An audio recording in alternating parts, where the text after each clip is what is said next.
Well, hey guys, it's fishing project time. I'm Mark Cathcart with Union County 4-H.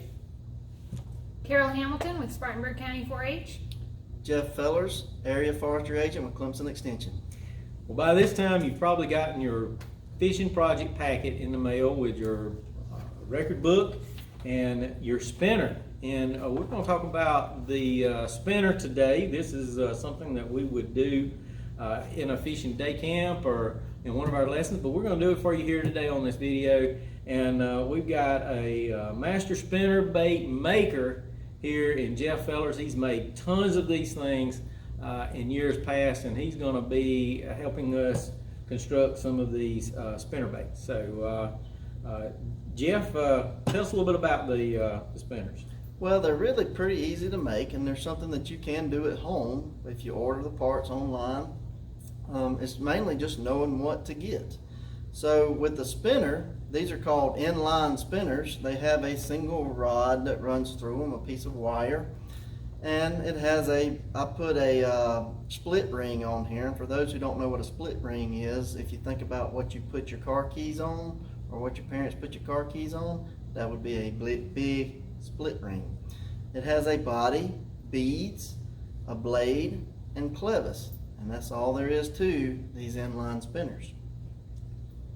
Well, there's a lot of pieces to it, it seems like, but you mentioned something about the blades. What difference does it make on having blades? I see you got several different kinds there. Can you tell us a little bit about those? Sure. Well, there's a lot of different types of blades. So if you look at this one's pretty small, right? Yeah. Does it resemble anything? Well, it kind of looks like a little fish. A little fish? Yep.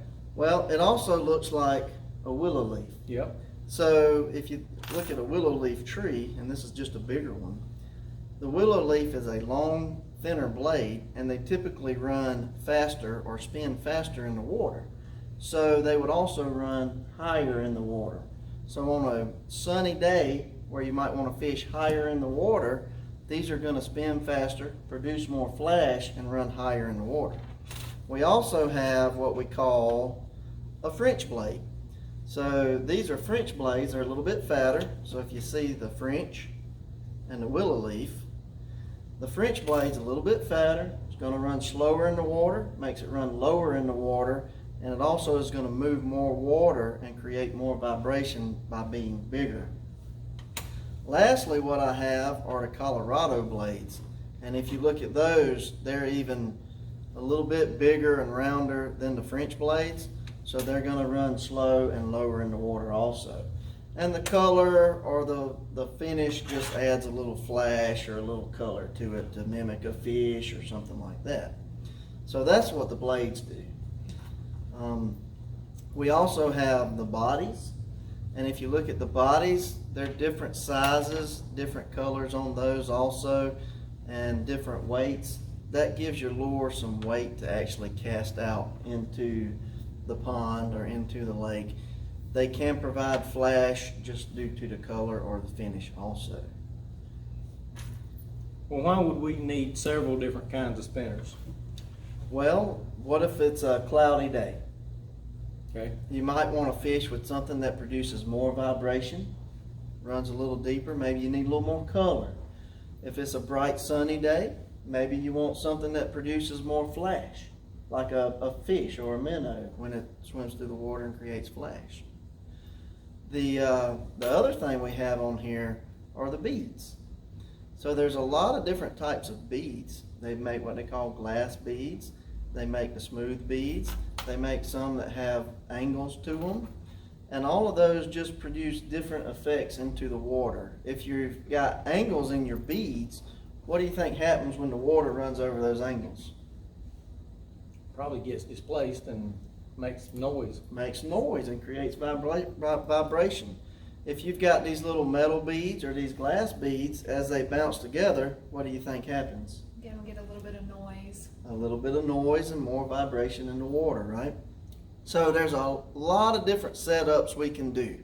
And, you know, if we look at different setups, you can be as creative as you want to be with these. We've caught fish off of some that I would promise you a fish wouldn't bite, but yet they still catch fish. So it's hard to tell what's going to work, but it's fun to play with and just make different different types of setups.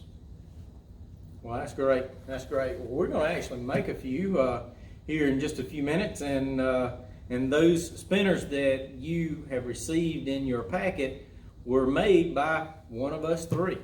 So they're handmade. Get out and use them, and let us know if you catch any fish on them. So, what do you say? Let's go ahead and make a few spinners. Let's do it. All right. So what you say we go ahead and put us a lure together. First thing we're going to need is the wire. This is what holds everything together. Now the way I build mine when I'm working with the youth is I actually use a split ring. You can leave the split ring off and go directly with the hook right here, but I like to build it with the split ring first, and then I use split ring pliers to add the hook at the end. So I have my wire and my split ring. Next is going to be a body. So the body has a hole through the middle, and that's going to slide on our lure. Now the thing you have to remember here is your lure, your body actually has to close this wire. So I'm going to pinch my wire together, slide my body down the wire, and then it closes it off so the split ring or the hook cannot come out. So there's my body. Now I'm ready to add some beads. Now these beads also act as like a ball bearing. So this will allow our spinner, our blade, to spin freely around the shaft without getting hung up on the body. So I use typically 2 to 3 beads on mine, like so. Now I'm ready to add my blade. You must have a clevis on most of these blades because your blade actually does not touch the wire. So our blade has a hole in it, and for this one I'm going to use a French blade. Okay.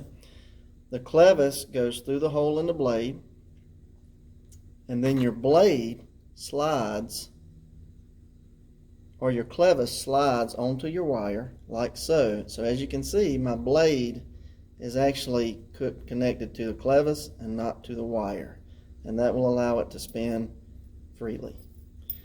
Now we're ready to finish this lure off. That's as simple as it is to build these lures. The hardest part is finishing it off, or sometimes you actually drop your parts. So we'll put this one back together real quick. And as I do this, when we get ready to finish this off, you do have to have a finishing tool. These run about $15. It's just the metal contraption here, and then you have to build your base for it. But in order to finish this off, we need to make another little loop that looks similar to how we started. So with this one, it's going to go in the 2 little grooves here, and I'm going to bend it around so I create a little loop on my wire. So just like that. Now we're ready to use the little hook here, and we'll slide it through the little slot. Important here to hold down your wire. We're going to spin it to close it off. My excess wire is up here. I'll break it off. And if you listen real closely, maybe you'll hear the pop. And when you hear the pop, that wire's closed off and it's finished. Okay, so now I'm ready to pull this out of my lure maker. And sometimes you have to wiggle it a good bit.